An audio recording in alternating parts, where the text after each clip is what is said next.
चाहूँगा अशोक तिवारी भैया से कि वो नाथ के बारे में हमें शुभकामना संदेश दें। श्री अशोक तिवारी। नमस्कार मित्रों, आपका स्वागत है आज की प्रस्तुति में।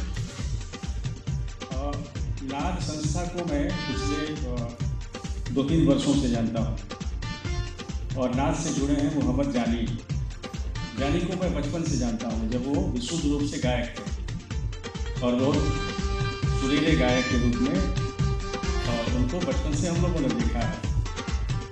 कालांतर में वो हमारे साथ रंगकर्म से जुड़े, रंग संगीत की अच्छी समझ निर्माण कला मंच से वो हासिल करते रहे।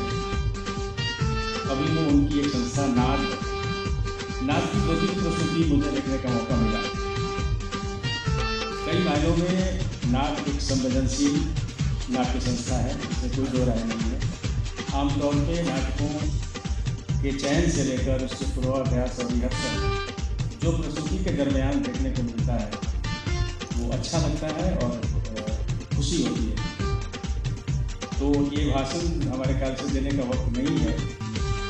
हम शुभकामना देना चाहेंगे नाथ के सभी सदस्यों को और इस नाटक से जुड़े हुए सभी कलाकारों को, मोहम्मद जानी को, क्योंकि इस नाटक को निर्देशित किया है उन्होंने। और जाहिर सी बात है कि जो प्रस्तुति का जो अनुभूति रहा है, जो अनुभव रहा है, बड़ा सुखद रहा है। हमारी हार्दिक शुभकामना है कि आज की प्रस्तुति भी बेहतर हो, आपको अच्छा लगे और निश्चित रूप से भविष्य में भी नाथ संस्था अच्छी प्रस्तुति करती रहे। बीच में एक विशुद्ध रूप से सांगीतिक कार्यक्रम का आयोजन किया गया नाथ के द्वारा, जिसका नाम था विरासत, बिहार विरासत के नाम से। मुझे शामिल होने का मौका मिला था और बहुत ही बढ़िया अच्छी प्रस्तुति हुई थी। अच्छे गीतों का चयन और बहुत ज़रूरी है आज की तारीख में इस तरह के आयोजन को करना और यहाँ की विशुद्ध रूप से पारंपरिक लोक संगीत की अस्मिता को बनाए रखने के लिए ये संस्था बधाई का पात्र है। नाद और एक और संस्था हमार का संयुक्त वो आयोजन था। निश्चित रूप से वो सराहनीय आयोजन था और जिसे करने के लिए हिम्मत चाहिए। ये दोनों संस्था वो हिम्मत जुटाए और हम ये अनुरोध भी करेंगे कि आप भविष्य में भी इस तरह का आयोजन करें। बहुत ज़रूरी है बिहार के संदर्भ में और एक कलाकारों को अपने आप में सम्मिलित होने के लिए ये आयोजन महत्वपूर्ण होता है। अब हम ज़्यादा नहीं बोलना चाहेंगे, हम शुभकामना देना चाहेंगे इस नाट्य प्रस्तुति से जुड़े सभी कलाकारों को और विशेष रूप से मोहम्मद जानी को हार्दिक शुभकामना। धन्यवाद। अब मैं शारदा सिंह जी से चाहूँगा कि वो 2 शब्द हैं हमें अनुग्रहित करें, प्लीज़। सभी दर्शकों का स्वागत करते हुए मैं 2 शब्द और कहना चाहूँगी, क्योंकि जितनी सारी बातें थी हमारे मार्गदर्शक, हम सभी कलाकारों के मार्गदर्शक श्री अशोक जी ने तिवारी जी ने कहा ही है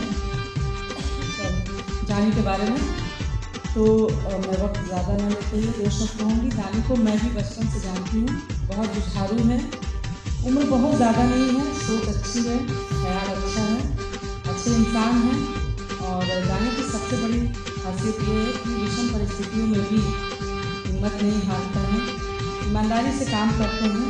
मोहम्मद जानी म्यूज़िक में तो उन्होंने अपना विशाल बनाया ही है, एज ए निर्देशक भी वो आगे बढ़ रहे हैं। अच्छे 2-4 नाटकों का भी उन्होंने निर्देशन दिया है। व्यक्तिगत रूप से मुझे ये सारे नाटक बहुत पसंद आए हैं और मैं हमेशा जानी के काम की सराहना करती हूँ। जानी की टीम जितने यंगस्टर लोग हैं, 18 वर्ष 20 वर्ष, उनके पास पूरी एनर्जी है, पूरी शिद्दत है। सबसे बड़ी बात है कि आर्थिक रूप से कमज़ोर होते हुए भी ये संस्था आगे बढ़ रही है। सारे यंगस्टर लोग साथ हैं। मेरी भी एक ख्वाहिश रही है और भविष्य में मेरी भी एक ख्वाहिश रहेगी कि मैं नाथ के साथ मिलकर काम करूं क्योंकि मुझे ऐसे कलाकारों के साथ काम करना बहुत अच्छा लगता है जिनके अंदर काफ़ी तूफान भरा हो, जज्बा हो, काम करने का शिद्दत हो। मैं उनके साथ काम करना चाहूँगी। अभी जैसा अशोक तिवारी ने कहा कि एक और संस्था सुधांशु के संस्थापक रहे हैं, काम कर रहे हैं न्याय विरासत, ये बहुत अभी सफल कार्यक्रम रहा है। तो धमार नाद, और मैं चाहूँगी कि धमार नाद और प्रस्तुति साथ काम करें। और मैं जॉनी को, मोहन जॉनी को बहुत बहुत बधाई देती हूँ, पूरे टीम को बधाई देती हूँ। मेरी शुभकामनाएं उनके साथ। धन्यवाद। शुक्रिया शारदा जी। अब मैं आपका ज़्यादा वक्त नहीं लूँगा, मुझे यहीं से इशारा होने लगा है कि वक्त हो चुका है, 7 बज चुके हैं और प्लीज़ आप लोग स्थान ग्रहण करें।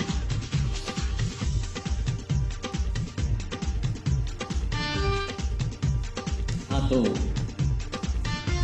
अब हम आप लिए चलते हैं नाटक की तरफ। आज दिनांक 1 दिसंबर 2017 इस प्रेमचंद रंगशाला के प्रेक्षागृह से समय 7 बजे नाद पटना की नवीनतम प्रस्तुति लेकर हम उपस्थित हो रहे हैं। इस नाटक के लेखक हैं अभिषेक चौहान,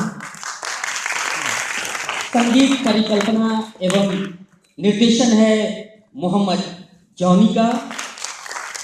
तो आइए देखते हैं husband, wife and virus.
Welcome to the party.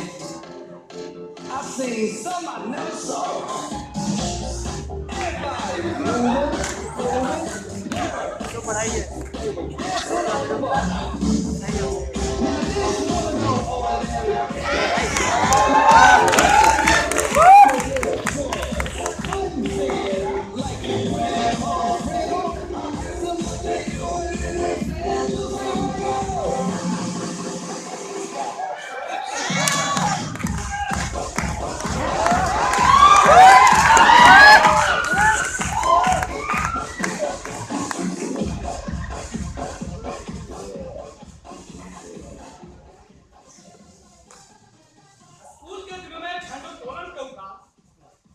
Jalebi खाकर जो खुशी मिलती थी माई कसम भाई बात लेकिन अकेला कमा तो भी खुशी मिलती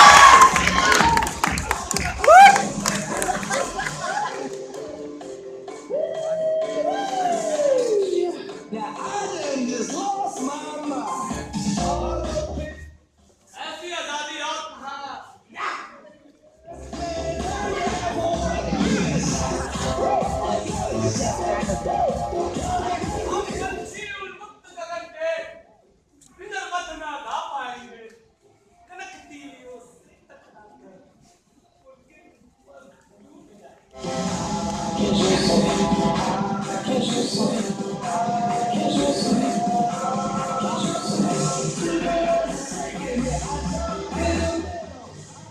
भावनाओं से जुड़कर मेरी आजादी को महसूस है आध्यात्मिक होने की चेष्टा में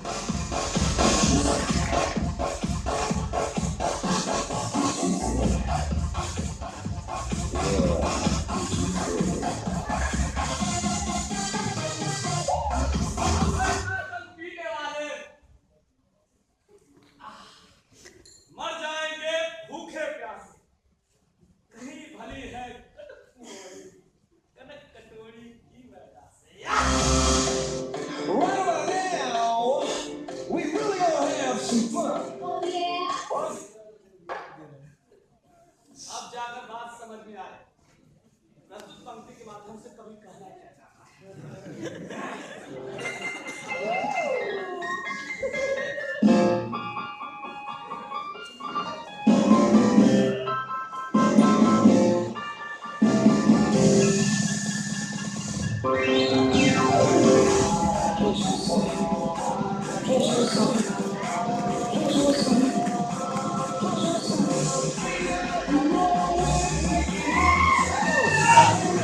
Everybody juicy, we go.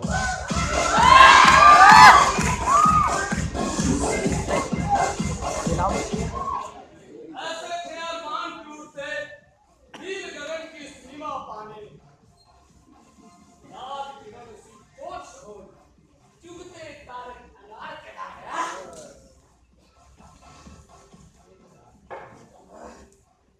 बहुत गहराई है भाई बहुत गहराई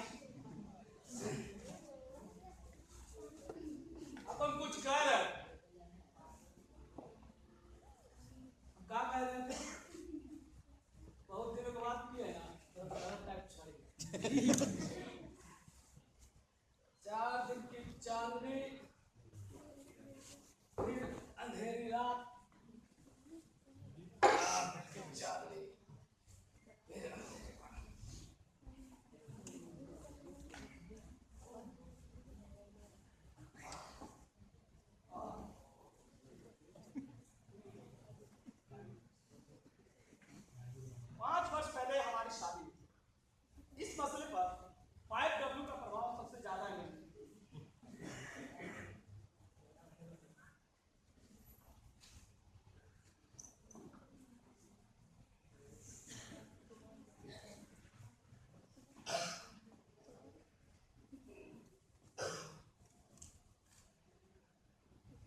और मेरे पास LLB, फिर भी वो मुझसे ज्यादा पढ़ी लिखी, ऐसा वो समझती। पत्नियों की खुद को होशियार समझने की परंपरा सदियों से चली आ रही। ये अलग बात है कि पतियों द्वारा उन्हें हमेशा अजीब प्राणी की श्रेणी में रखा है। पत्नियों ने सृजन और निर्माण के बाद कोई महान काम किया है तो वो है पदधुन लगाना, जिसे थिरथराई कहते हैं। और इस क्रिया में जो दो सहायक क्रियाओं की अहम भूमिका है वह मुंह फुलाना और टेसुए बांधना। खैर, ये महीने में 2 बार पिकनिक मनाने अपने सहेली के साथ चली जाती, कभी 3 दिनों के लिए, कभी 4 दिन। मेरी जिंदगी में ये मेरे लिए ठीक वैसा है जैसे आम चावने के बाद आंठी में बचा कूदा। पहले मैं सोचता था कि शादी के बाद मेरी जिंदगी ऐसी वैसी होगी, कितनी खूबसूरत हो। लोग कहते थे कि शादी के बाद जीवन में रस नहीं होता। मैं सोचता था इन्हें रस के बारे में क्या पता, ये आशावादी लोग। कभी कभी मुझे लगता है कि शादी के पहले मेरे जीवन का आधा रस पीजी हॉस्टल में ये सोचकर खत्म हो गया कि शादी के बाद कितना रस मिलेगा। बच्चा कुछ रस शादी के 1 साल बीतते ही रसापन में चला गया और जिंदगी जनरेटर की तरह एयर ले। अभी इस पीड़ा से उबर भी नहीं पाया कि ठीक दूसरी समस्या ने सीधा चेचिस पे वार कर दिया। 5 साल में हमारा कोई बच्चा नहीं। अनगिनत फायदे हुए दिखाए, लेकिन सिर्फ दवाइयों की शीशिया ही पड़ा। वो बहुत रोई, फिर शांत हुई, जैसे कुछ हुआ ही नहीं। वो श्रृंगार में डूबती गई और मैं शराब और मनोहर कहानी। शुरू में मैं उसकी बात का भरपूर जवाब देता। एक दिन उसने ऐसा कोहराम मचाया कि अपना एक घर नरक जैसा लगने लगा। हार कर मैंने आत्मसमर्पण कर दिया, खिलौने की चाबी उसे सपोर्ट कर। शुरू में मैं कोर्ट से 5-6 बजे तक आ जाया करता, लेकिन अब जानबूझकर 9 साढ़े 9 में आता हूँ कि आओ खाओ सो जाओ, सुबह उठूं नहाओ खाओ और सीधा कोर्ट।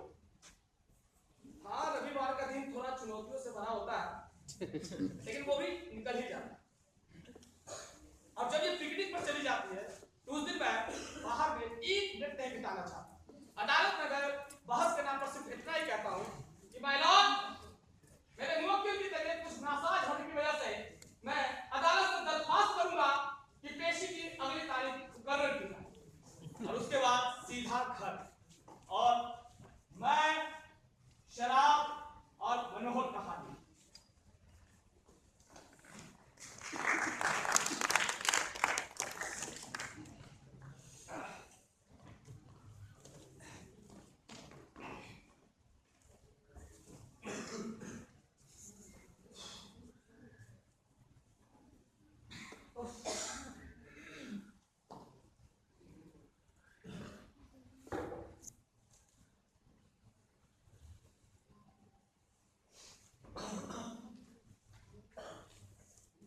शीर्षक बीवी की सहेली। उसकी आंखों में जैसे जादू, देखते ही मन हौल खाने लगा, दिल में झुरझुरी से उठने लगती। मैं अनीता की बात कर रहा हूँ, मेरी पत्नी की सहेली। मेरी पत्नी पिछली हुई किशमिश थी और अनीता खीर से निकली हुई फूली हुई किशमिश। उसके बाहों में चक्कर लेना चाहता और पत्नी का खौफ मुझे अंदर तक सिरा देता। अनीता अक्सर मेरे घर आती, मैं नमस्ते करने के बहाने उससे हाथ मिलाता था और उसे छूते ही मेरे रोंगटे खड़े हो जाते। नागिन से झूठ और भरी निगाह, सीधे होठ, सुराहीदार गर्दन, तली ऊंचा, पतली कमर, किले की तली जैसी जान थी। यह कबूतर के जोरों जैसी बात।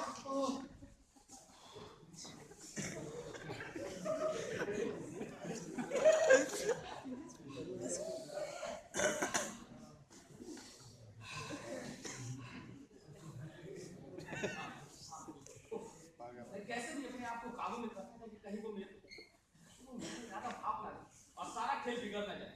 पर उसके हाव ऐसा लगता था जिससे वो भी मुझे चाहती है। दिन रात उसी के ख्यालों में डूबा, उसके साथ ये, उसके साथ वो, उसके साथ ये, उसके साथ ना नींद आती थी ना भूख लगती थी। दिन ब दिन सूखता जा रहा। आखिर में वो दिन आ गया।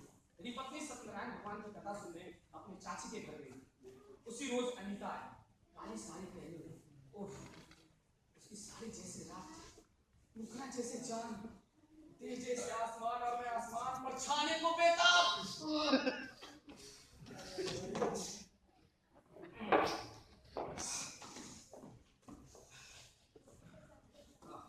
आसमान पर छाने को मैं भग होकर उसे देखता है। ताली बजाकर उसने मेरा ध्यान तोड़ा। मैं शर्म से लाल। उसने पूछा, अनीता नहीं आई? मेरे कान में जैसे बर्फ पिघल गया और नहीं बोलकर मेरे मुंह में जम गया। वो बोझिल कदमों से जाने के लिए मुड़ी। मेरा मन बैठा जा रहा था। तभी मुझे ख्याल आया कि कल तो आई मेरी पत्नी ने तो बताया ही होगा इसे। वो ना हो ये उसी इरादे से आई है जो मेरा भी। मैंने तुरंत उसे चाय पर रोक दिया। उसने तुरंत हामी भरी।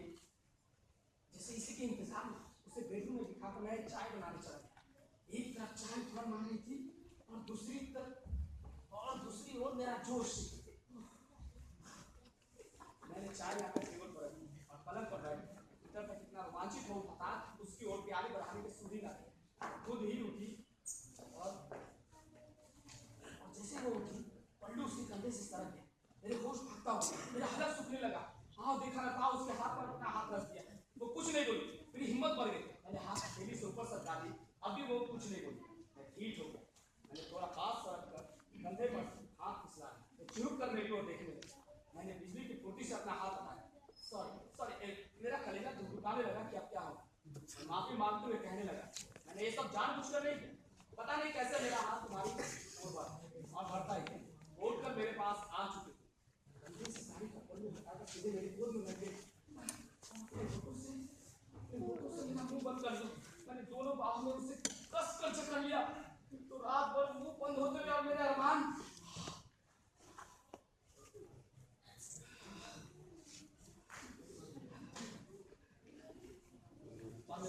पूरे हो गए।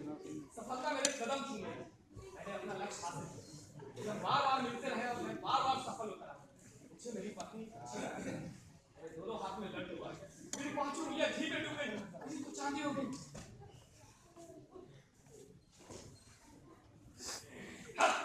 ऐसे कैसे किसी की भी चांदी हो जाती है?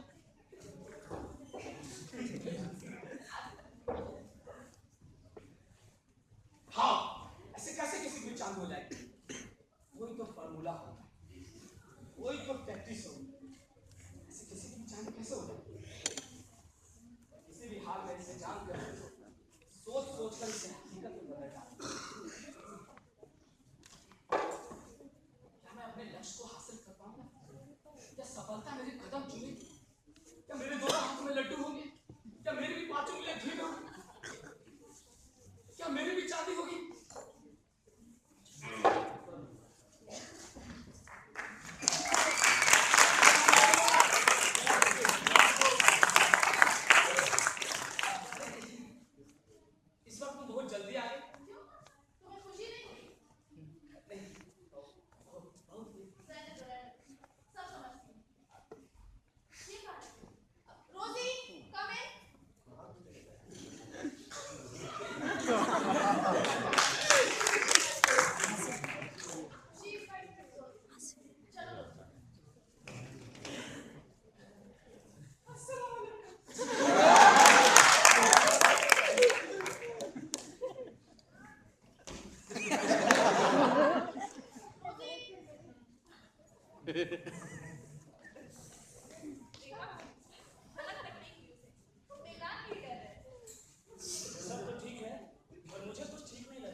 उसकी आंखों में कुछ वैसा था जैसा मैं तुम्हारी आंखों में देखता हूँ।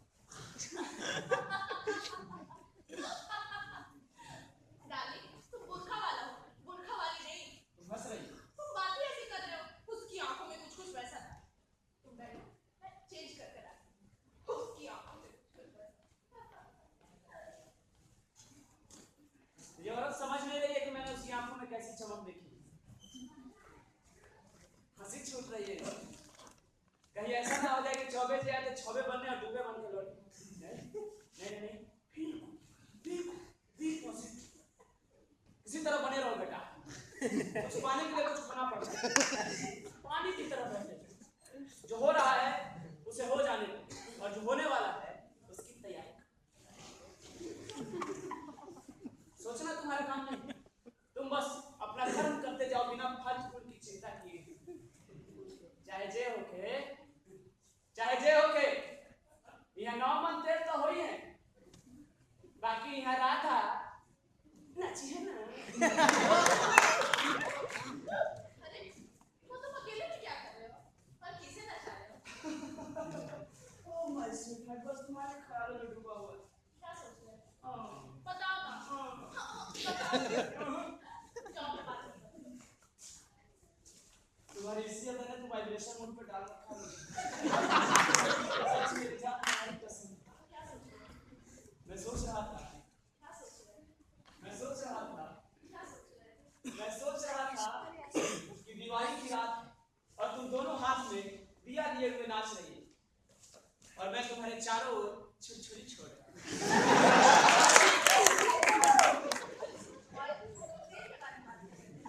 दिया में तेल होता है ना डैडी। क्यों स्मार्ट बॉय?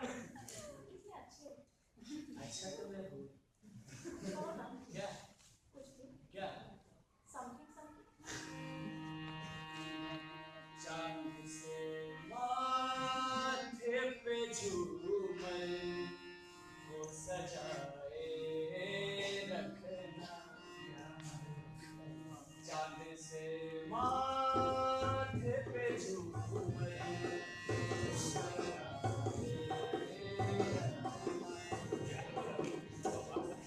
से माथे पे झूमर को सजाए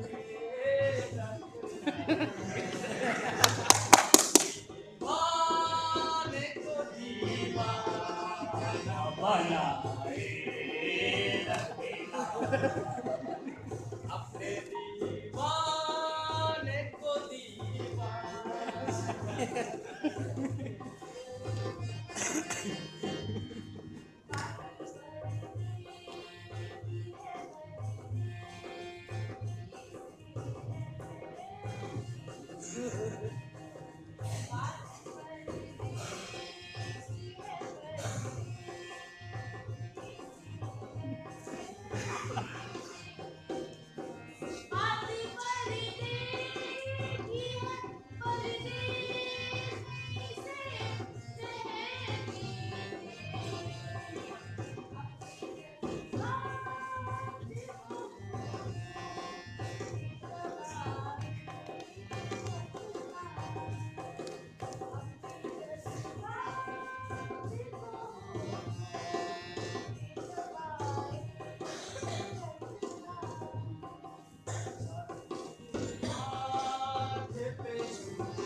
मैं चाहता हूँ उन तमाम लम्हों की तस्वीरें तुम्हारी आंखों से देख सकूं जो तुमने मुझसे दूर रहते हुए, उन तमाम दोपहरों की उदासियां अपने ऊपर ओढ़ लो जिसे तुमने करवटें लेकर गुजारी, उन तमाम रातों की खामोशियां अपने सीने में उतार लो जिसे तुमने आहें भर के गुजारी।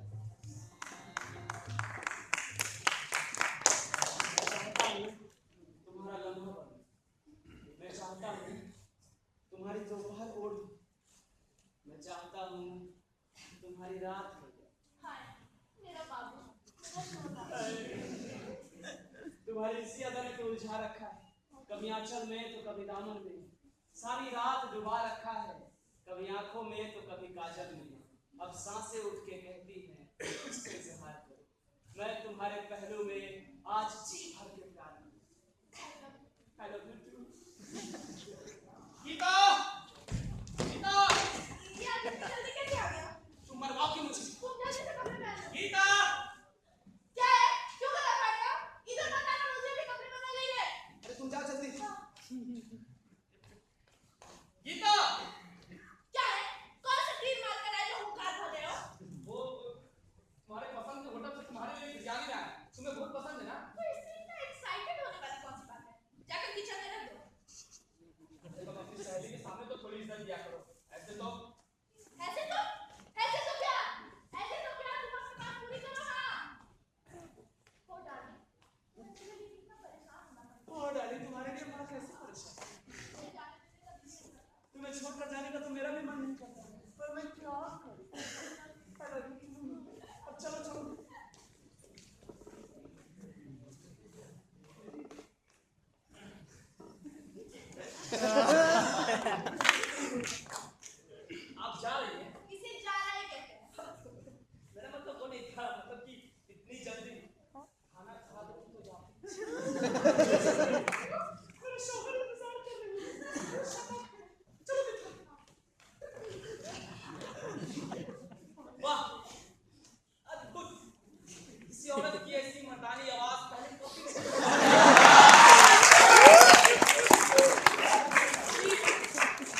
ठंडी हो जाएगी। नहीं खानी मुझे, और तुम्हारी हमदर्दी की कोई जरूरत नहीं है।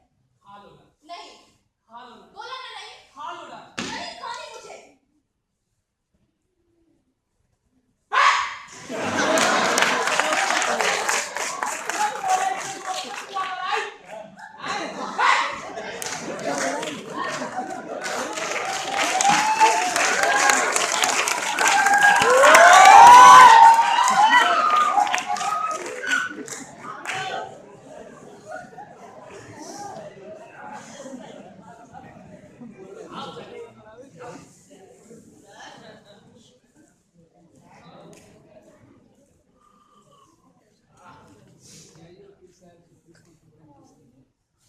इस तरह ख्यालों में उमंगों से लगभग कई दिन बीते, कई रातें गुजरी। वो आती थी और चली जाती, उसके बाद दिल में ही रह जाती। इतनी दफा सोचा बस बहुत हुआ, आज तो मैं कहेगा मेरी चोटी का जोर लगाकर अपनी पूरी ऊर्जा एकत्र करके इस वारदात को सीधे केंद्रित कर देता। कभी काल के साए की तरह पत्नी का विकराल रूप मेरी आंखों के सामने फ्लैश होने लगता है, मेरे पैरों में कपकपाहट से होने लगती है, मन आशातीत होता है और मेरे ख्यालों के घरों के सारे दिए एक बार में फकफका कर बुझ जाते हैं। भगवान मैं क्या करूं, जिसकी सूरत तक देखने को नसीब ना हुई, एक लूंगा तो क्या कहर बरपाऊंगा, मुझे खुद नहीं मालूम। कहीं साला इसके चक्कर में मैं फ्रस्ट्रेट ना हो। मेरे रिश्तेदार में तो साले सब पापी, कोई सत्यनारायण भगवान की पूजा क्यों नहीं करवा? ये मनोहर कहानी भी इतनी आसानी से कैसे हो जाता है? लड़की आती है, देखती है, मुस्कुराती है और सारी परिस्थितियां लौटने का पक्ष में। यहाँ तो साला चेहरा तक नसीब नहीं हुआ, मुस्कुराहट खान में शब्द कर सुन के मन इरिटेट हो रहा। जैसे भी हो, कैसे भी करके मुझे अपनी चांदी करनी है। हवार या तो पार, इज्जत जाए तो जाए। रोज रोज मरने से अच्छा है एक ही बार प्रस्थान करो। मगर कैसे कैसे कैसे यस लेटर, कल उसे एक लेटर लिख के दे।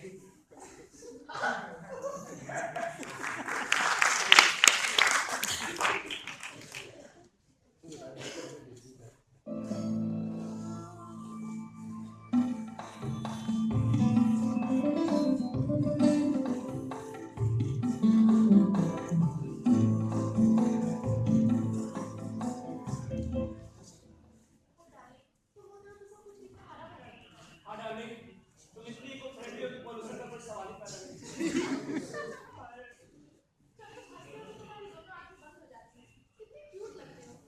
और तुम जब हंसती हो तो ऐसा लगता है जैसे सूरज निकला हो और दिन हो गया, और जब चुप होती हो तो ऐसा लगता है जैसे चांद निकला हो और रात हो गई।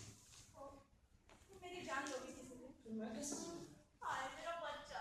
अरे सुनो ना, कहो ना, कुछ नहीं, मत कहो ना, ऐसे ही। तुम हमेशा ऐसे ही करते हो।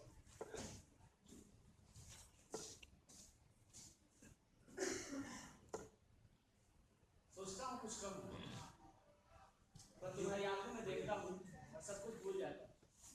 सच जी करता है तुम्हारी आंखों में देखता रहूं और औरतों के सारे रहस्य जानूं। गीता, गीता, आई समझ। गीता, क्या है? क्यों भाग रहे हो? क्या कहा तुमने अभी? हाँ, तुम इतनी जल्दी कैसे आए? अरे नहीं, अब तुमने क्या कहा? मैं भौंकता हूँ। मैंने ऐसा कब कहा? नहीं, मैं कुत्ता हूँ, मैं भौंकता हूँ। मेरा मतलब नहीं था। हमारा बाबू ये तो मैं कुत्ता हूँ, मैं भौंकता हूँ। देखो तमाशा मत मैं करो। तमाशा बना रहा हूँ, मैं कुत्ता हूँ, मैं भौंकता हूँ। तुम्हें जो समझना है समझो। 2 मिनट में तेरा सामने मारू काट काट।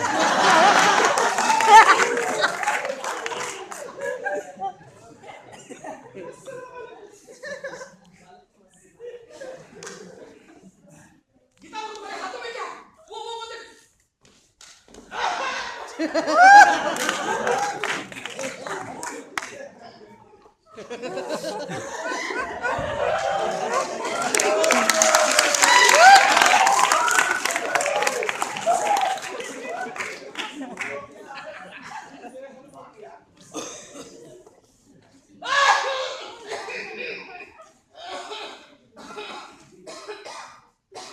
तुम मुझ पर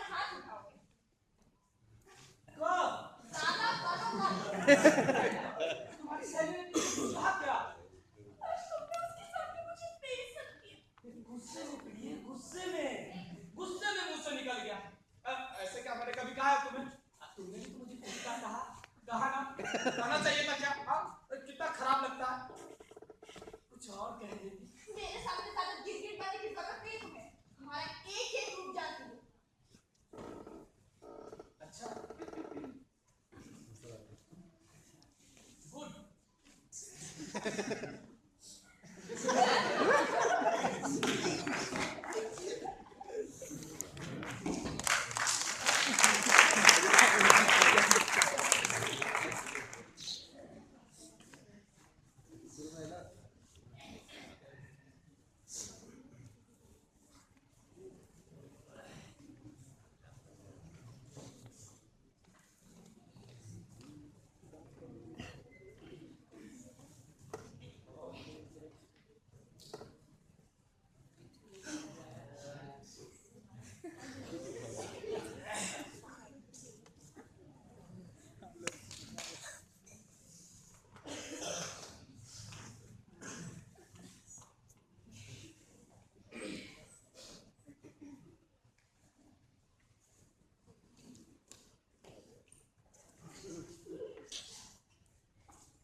क्यों नहीं?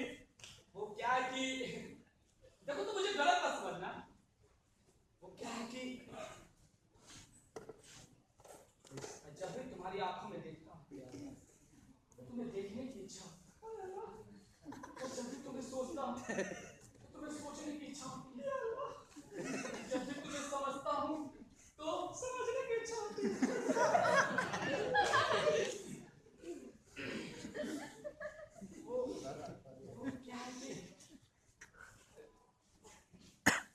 मुझे ना तुमसे हो गया। गलत मत समझना, पर मेरा निकाह हो चुका है। तो क्या हुआ? जिनका निकाह हो गया वो प्रेम नहीं करते? सही और गलत का फैसला करने वाले हम कौन होते हैं? वो तो खुदा की जागीर है, उसकी जागीर को मत लूटो।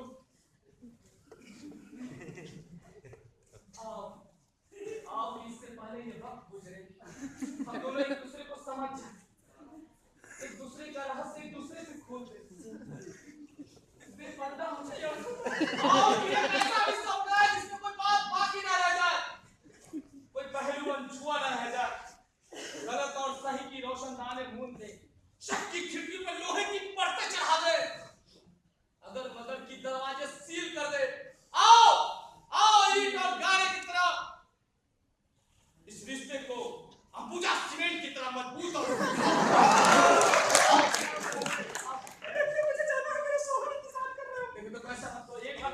कबूल है? मैं जी नहीं सकता, मेरी हालत में तरस खाओ। मैं अल्लाह की कसम कहती हूं, तुम्हें कबूल नहीं तो मेरा मरा हुआ मुंह देखोगी। क्या तुम चाहती हो कि तुम्हारी सहेली विधवा हो जाए?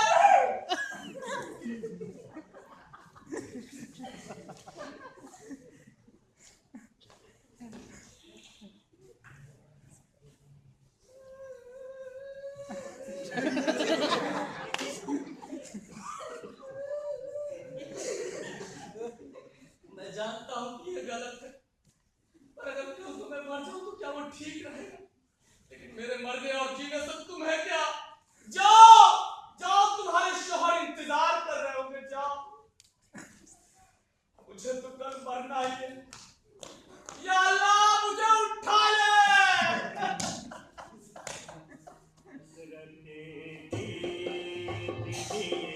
बैठा तेरा दीवाना, हसरते दिले बैठा तेरा दीवाना, हसरते दिले बैठा तेरा दीवाना, मेरी मैयत को तुम आंचल में छुपाए रखना, मेरी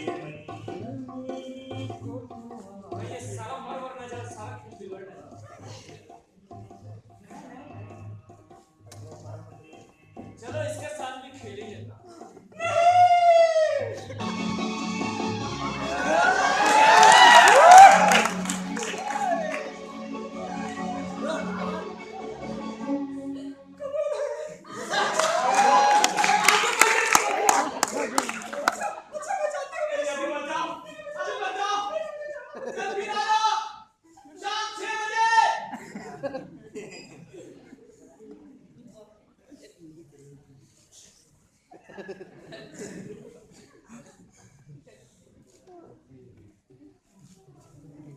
मेरे पोर पोर में गुदगुदी सी हुआ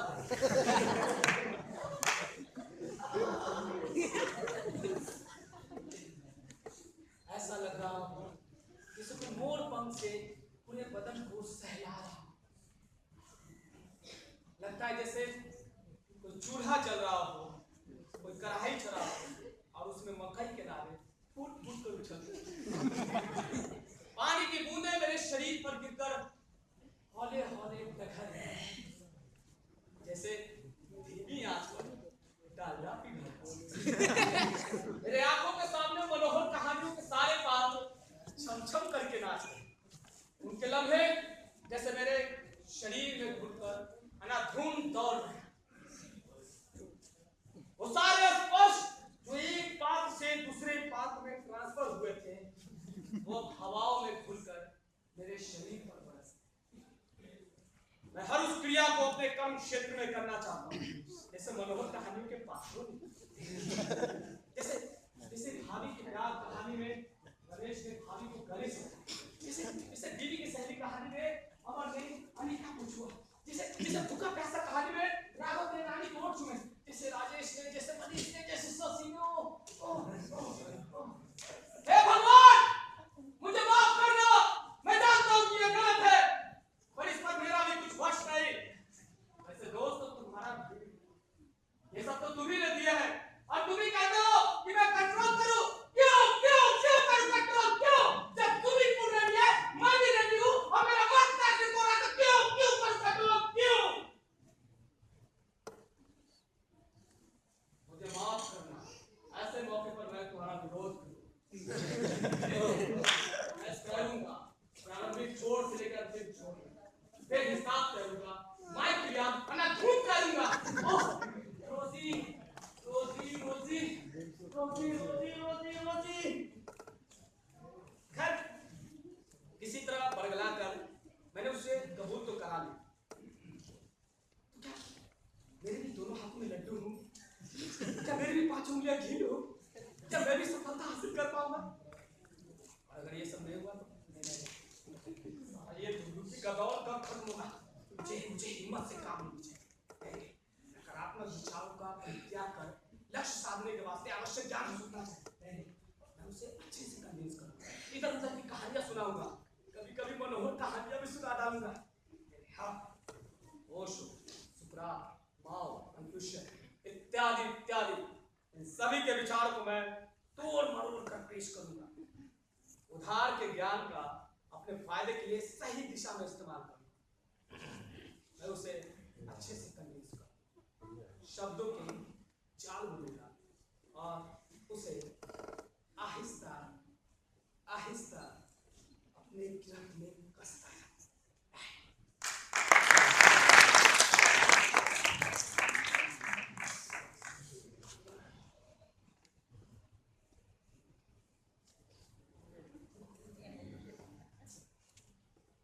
आजकल तुम इतने बुझे से क्यों रहते हो?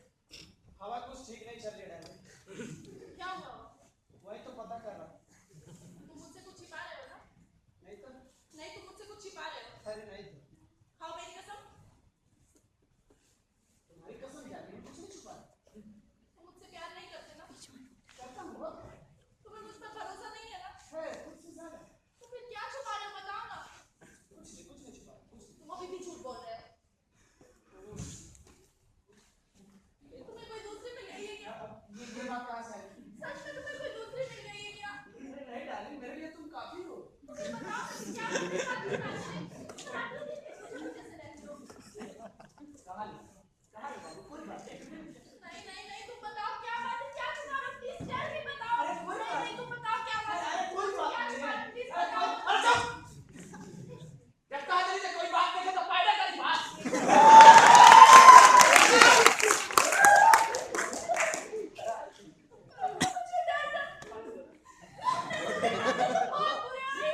परेशान करता है।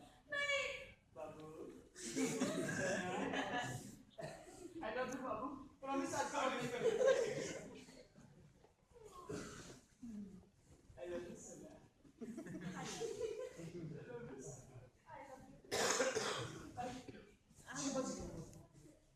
मुझे जाना होगा, आके बताऊंगा। आके बताऊंगा। कहाँ जा रहे हो? है काम है, आके बताऊंगा।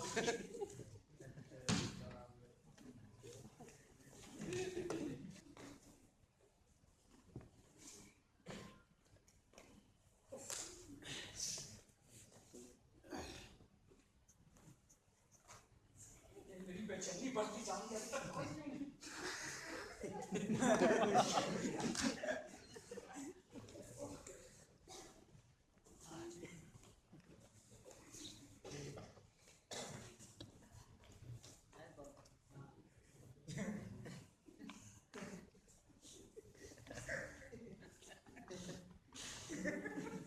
बैठो।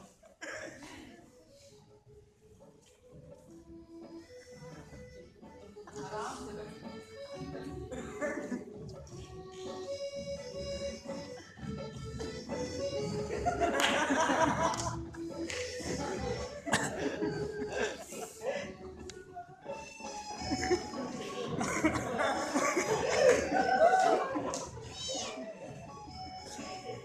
मुझे बहुत गर्मी लग रही है।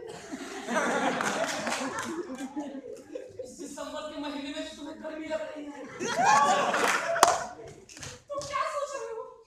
हम जब इतने करीब होंगे कि हमारी उंगलियां एक दूसरे के घरों में साथ सके, हमारे होंठ एक दूसरे को तालीम दे सके, हमारी सांसें एक दूसरे की तपिश महसूस कर सके। बस सिर्फ एक एहसास होगा, सिर्फ एहसास।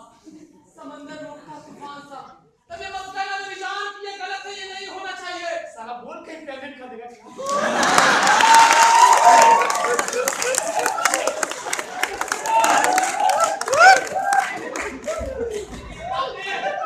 ये पाप नहीं है, इसे कुछ लोगों ने अपने मतलब के खाते में पाप बना दिया। इसके इतना पवित्र तो कुछ भी नहीं। नहीं, जरा सोचो, अगर ये पाप होता तो वो पति परमेश्वर कैसे हो सकता है? जो अपनी पत्नी को पाप के रास्ते पर ले जाए, वो पत्नी जीवन संगिनी कैसे हो सकती है? जो अपने पति को पाप के रास्ते पर ले जाए। नहीं, ये पाप नहीं है। अभी मत जाओ, अभी मत जाओ, अभी मत जाओ, अभी मत जाओ।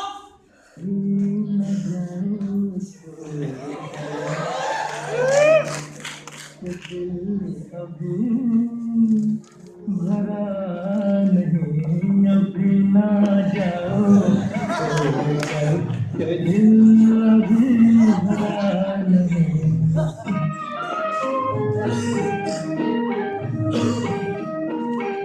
अभी अभी तो आई हो, अभी अभी तो आई हो, बहार बन के छाई हो। हवा जरा महक तो ले, नजर जरा महक तो ले, ये शाम ढल तो ले जरा, ये शाम ढल तो ले जरा, ये दिल संभल तो ले जरा। मैं थोड़ी देर जी तो लूं, नशे के घूंट पी तो लूं, नशे के घूंट पी तो लूं। अभी तो कुछ कहा नहीं, अभी तो कुछ सुना नहीं। अभी ना जाओ छोड़ कर के दिल अभी भरा नहीं। चलाओगी ना? आप तो हो, यहाँ नहीं। चल नहीं। लेकिन होटल में नहीं आते। क्या दिक्कत है? क्या दिक्कत है? मैं बस होटल में नहीं आते कोई। देखो अगर तुम नहीं, मेरा बड़ा हुआ मुंह देखो।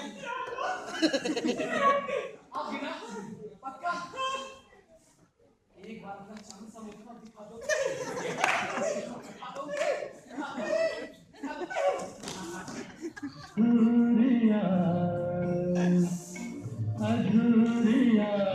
छोड़ के जो रोज यूं ही जाओगी तो किस तरह निभाओगी कि जिंदगी की राह में जवां दिलों की चाह में कई मकाम आएंगे जो हमको आजमाएंगे। बुरा न मानो बात का ये प्यार है गिला नहीं। हाँ, यही कहोगे तुम सदा कि दिल अभी भरा नहीं। हाँ, दिल अभी भरा नहीं। नहीं नहीं नहीं नहीं। कल आओगी ना? अभी तो तुमने कहा कि मैं आऊंगी। अच्छा नहीं मैं जाते हैं। Bye bye. क्या हुआ? तुम्हारी नाजुक पाँव में कांटे लगे हैं। आओगी ना? अच्छा मैं जाते हैं।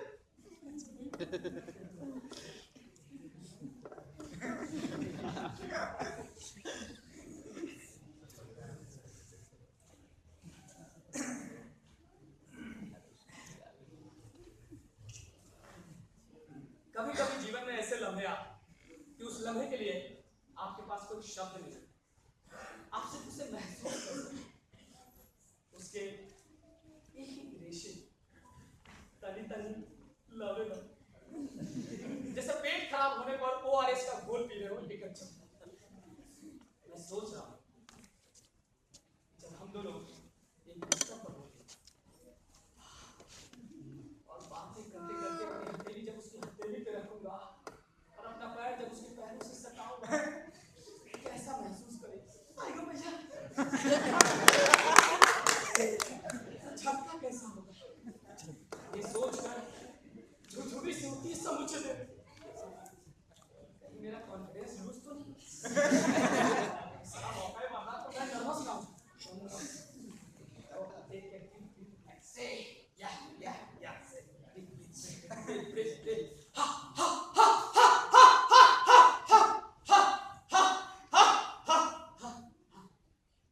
कल मैं अपने लक्ष्य को हासिल करूंगा। कल मेरे भी दोनों हाथों में लड्डू होंगे। कल मेरी भी पांचों उंगलियां घी में होगी। कल मैं भी सफलता पाऊंगा। कल मेरी भी चांदी होगी।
अभी सब मिला था।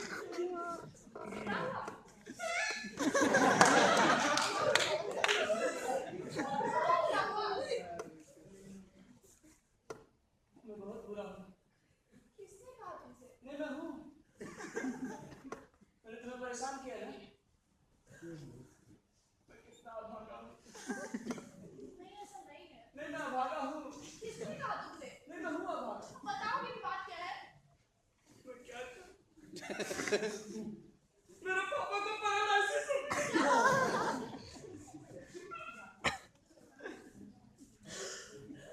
इलाज के लिए बहुत पैसे चाहिए। कैसे भी इधर-उधर करके 50,000 रुपए का इंतजाम किया।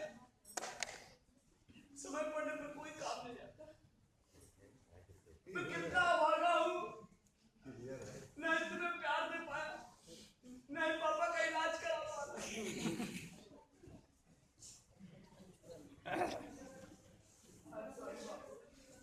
नहीं ऐसा नहीं है। तुम तो मुझसे बहुत प्यार करते हो और अपने पापा का इलाज भी अच्छे से करा पाओगे। कितने पैसे चाहिए तुम्हें? 50,000 रुपए का असर। मेरा बहादुर बाबू, बस इतने से पैसे के लिए? ठीक, तुम रुको। ये लो रख।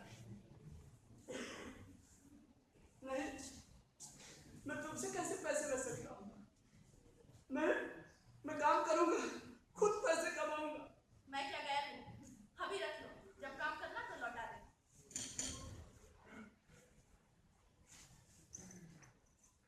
ओह वाह, कितनी अच्छी, कितनी प्यारी, कितनी सुंदर हो।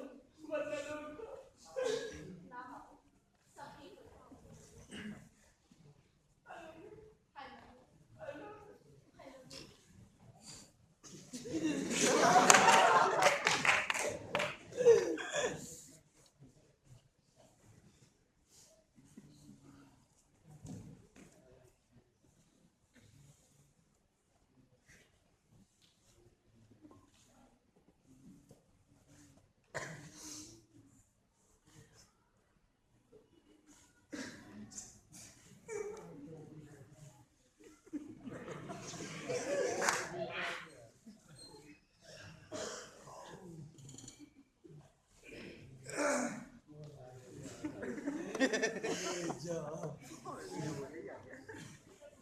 पिता मेरी फाइल।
हम सिर्फ दोस्त।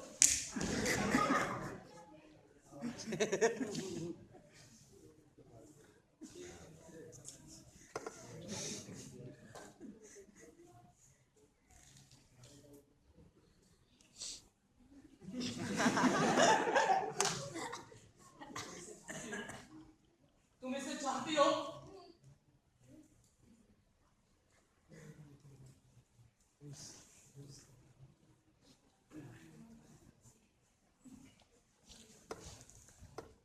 इसे चाहती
की बात और अभी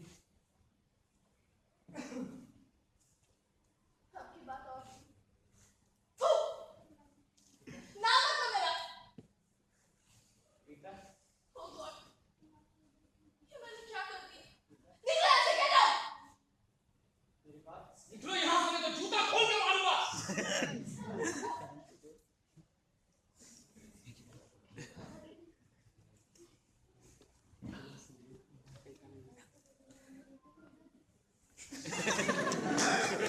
इसके पास मेरे 50,000 रुपए हैं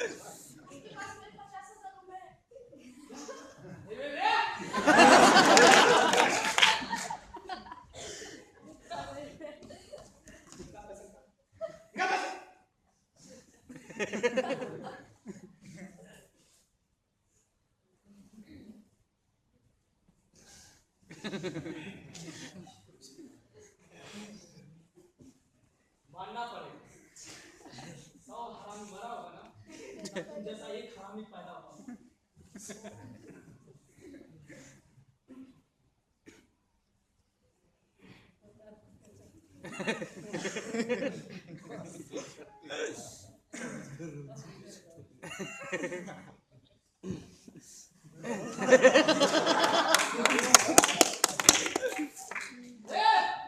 तो बाप की एक औलाद लेकिन रोटी को भी साथ देता था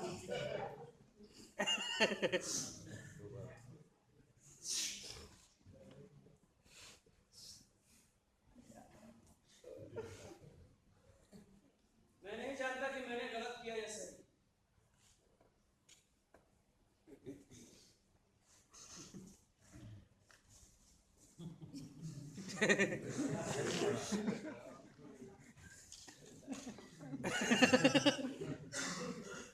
पर इतना जरूर जानता तुम दोनों ने जो किया वो सही नहीं था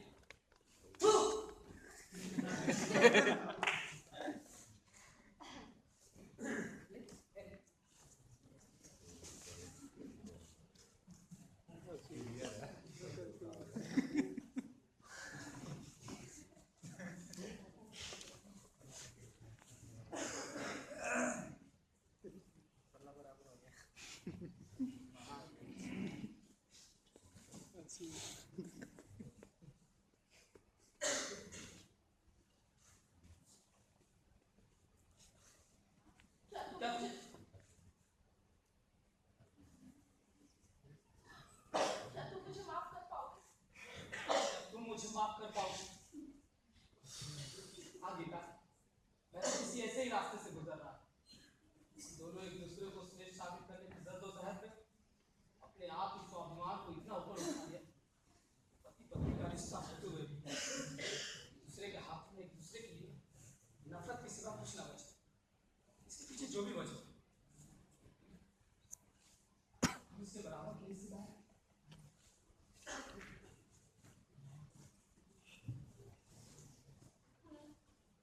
I'm sorry I love you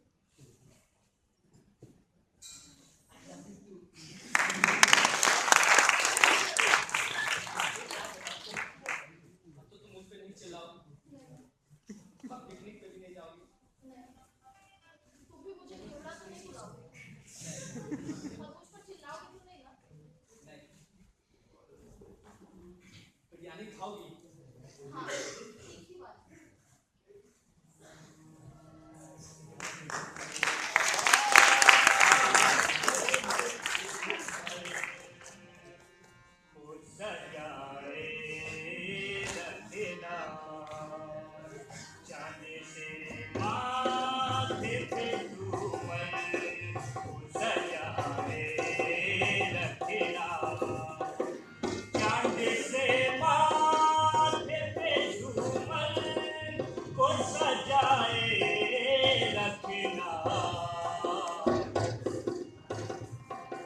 चांद से माथे पे झूमर को सजाए रखना अपने दीवाने को दीवाना बना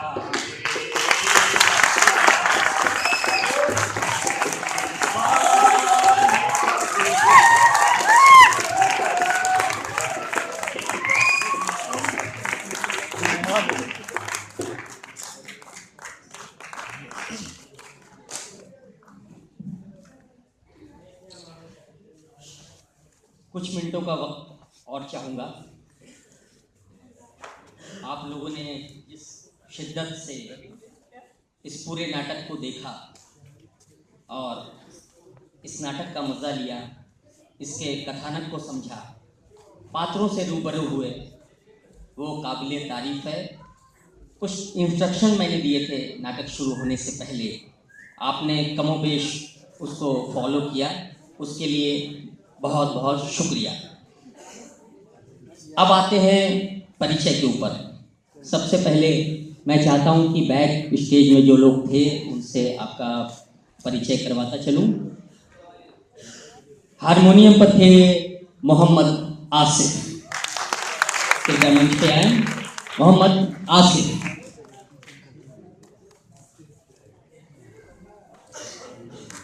मोहम्मद आसिफ। ढोलक पर थे मोहम्मद इमरान।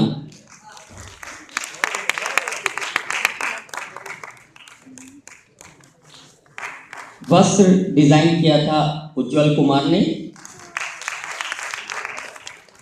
सहायक के रूप में थी विनीता सिंह। रंग वस्तु था नंद किशोर कुमार का।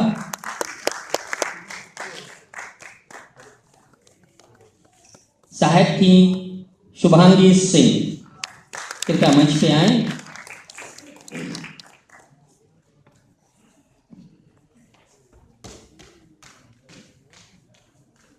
शुभांगी सिंह। ध्वनि थी अजय कुमार और रवि कश्यप।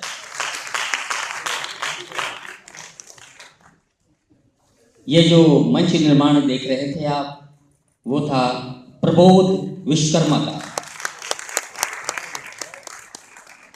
प्रकाश परिकल्पक थे विजेंद्र कुमार टॉप। सहायक के रूप में उनके साथ थे राजीव रॉय। प्रस्तुति नियंत्रक थे राजू कुमार। राजू कुमार प्रस्तुति नियंत्रक। मीडिया प्रभारी थे अंजारुल हक।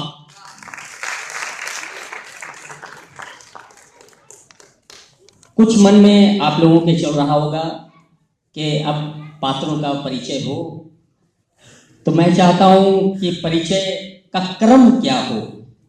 तीन ही लोग थे और मजा लिया आपने, तो आप लोगों की तरफ से कोई राय?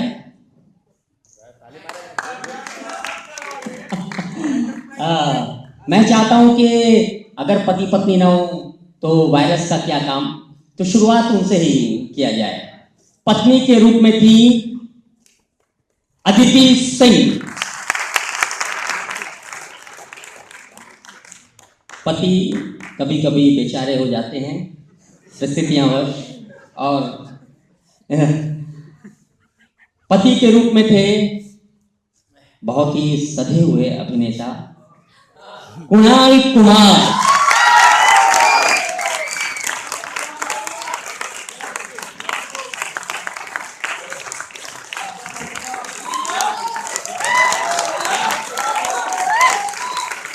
तालियां बता रही हैं कि इनका अभिनय आप लोगों को पसंद आया, और यही हम कलाकारों का पुरस्कार भी है, आपकी प्रतिक्रिया। अब एक ऐसे शख्स से आपका परिचय करवा दूं जो 2 रोल में थे।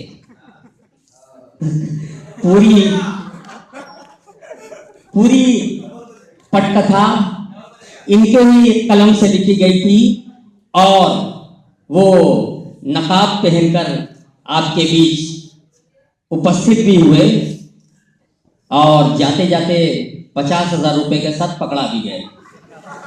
वो थे अभिषेक चौहान।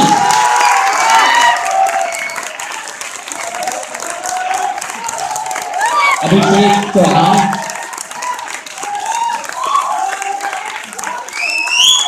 ये युवा हैं, एनर्जेटिक हैं, काफी अच्छी सोच और समझ रखते हैं। इनसे पटना रंगमंच को काफी आशा है ये आगे और तरक्की करें। मेरी दुआएं, हम सब की दुआएं इनके साथ हैं। इंशाअल्लाह ये ज़रूर होगा। अब उस ओर आते हैं। ये सारी परिकल्पना, ये सारा ताना बुना मंच के पीछे बैठकर एक आदमी बुनता है और जिसे मूर्त रूप हम कलाकार देते हैं। और वो भी पटना के काफ़ी ऊर्जावान, सक्षम और लगातार सक्रिय, कर्मठ। हाँ, कुछ चीज़ें छूट जाएं तो उसके लिए माफ़ी चाहता हूँ। मैं बुलाना चाहूँगा मंच पर इस नाटक के संगीत परिकल्पक और निर्देशक मोहम्मद चौधरी। काफ़ी सक्रिय हैं और अभी गहरी गहरी सांस ले रहे हैं और छोड़ रहे हैं। ऐसा होता है, एक निर्देशक अंदर से बहुत डरा हुआ रहता है, प्रस्तुति से पहले वो काफ़ी नर्वस रहता है, मगर आत्मविश्वास साथ रहता है उसके, और वही उसे सफलता भी दिलाता है। और पीछे बैक स्टेज में रहते हुए ये आपकी प्रतिक्रिया से रूबरू हो रहे थे। और मैं चाहता हूँ कि शुरुआत में मैंने जिस शख्सियत से आपकी मुलाकात करवाई, मैं दोबारा चाहता हूँ अशोक तिवारी भैया से कि वो मंच पे आएँ और उनके साथ उनकी बाईं तरफ बैठे हैं नीलेश्वर मिश्रा जी। वो बहुत अच्छे संगीतक, गायक और अभिनेता हैं, वरिष्ठ हैं हमारे, पटना रंगमंच पर लगातार सक्रिय हैं और काफ़ी वक्त गुजारा है इन्होंने पटना रंगमंच पे। वो कृपया मंच पे आएँ और हमें आशीर्वाद दें प्लीज़।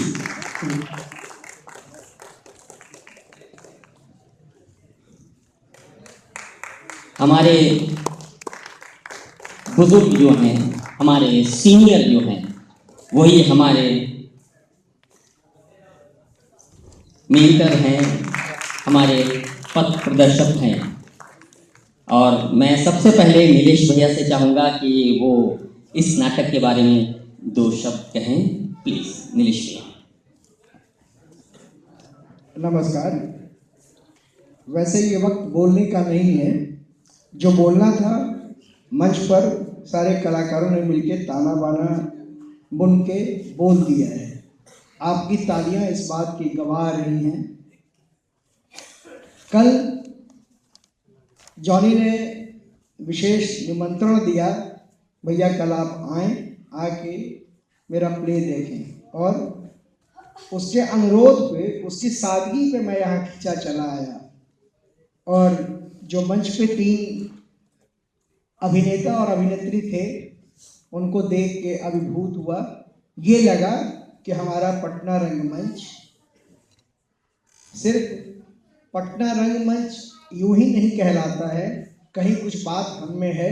इसलिए हम प्रदेश और प्रदेश के बाहर भी अपनी एक छाप छोड़ते हैं। इन सारे कलाकारों को, चूँकि उद्घोषक महोदय ने कह दिया कि बहुत वरिष्ठ हैं, बुजुर्ग हैं, तो इनको मैं आशीर्वाद देता हूं और इनसे भविष्य में ऐसी ही प्रस्तुति की उम्मीद करता हूं। धन्यवाद। मैं चाहता हूं कि शारदा सिंह अपनी बात रखें। दोबारा क्या बात रखूं? 1 घंटा 15 मिनट 20 मिनट का प्ले था, फुल्ली एंजॉय किया। विषय वस्तु बहुत ही सरल और सहज था। थोड़ा लग रहा था शुरू में कि प्ले बहुत हल्का है, लेकिन कभी कभी इस तरह का प्ले होना चाहिए। अगर हम खाना खाते हैं तो चावल दाल सब्जी रोज़ खाते हैं, बिरयानी कभी कभी खाना चाहिए। तो आज लोगों ने बिरयानी खाया, मस्त प्ले था, अच्छा लगा। 1 घंटा 20 मिनट तक लोग बहुत एंजॉय किए और इस तरह की प्रस्तुति होनी चाहिए बीच बीच में। जानी के दिमाग में पता नहीं कैसे कॉन्सेप्ट आया। मैं बहुत पूरी टीम को धन्यवाद देती हूँ, खासकर अभिषेक को जो जिन्होंने प्ले की रचना की, बुनावट की, अदिति को भी धन्यवाद देती हूँ, कुणाल जो जिनकी अभिनय मैं लगातार देख रही हूँ, लेकिन इन दिनों मुझे एक नए रूप में कुणाल देखने को मिले, कुणाल को धन्यवाद देती हूँ। साथ साथ पूरी टीम को धन्यवाद देती हूँ। बहुत बहुत शुक्रिया। अशोक जी। अच्छा लगा, सबको बधाई। और मेरे ख्याल से अलग से बैठ के हम लोगों को बात करना चाहिए। और सब लोग एंजॉय किया, बढ़िया है, अच्छा है, सबको बहुत बहुत बधाई। अब मैं चाहता हूँ कि इस नाटक के निर्देशक अपनी बात आप लोगों के बीच रखें। मुझे तो रखना था, 1 घंटा आप लोग झेल लिए। नाट की एक प्रस्तुति थी जिसे आप अभी देख रहे थे। कल यहाँ पे 2 दिसंबर को नवरस नाट्य संस्था द्वारा एवं नाट्य शास्त्र थिएटर के सम्मिलित प्रस्तुति है पटोल बाबू। जी हाँ, कल आप जरूर आइए, 7 बजे ये नाटक है। आपसे कल मुलाकात होगी इसी प्रेक्षागृह में। तब तक के लिए शुभ रात्रि, शब खैर। उद्घोषक का नाम बता दीजिए। उद्घोषक का नाम? मैं आदिल रशीद।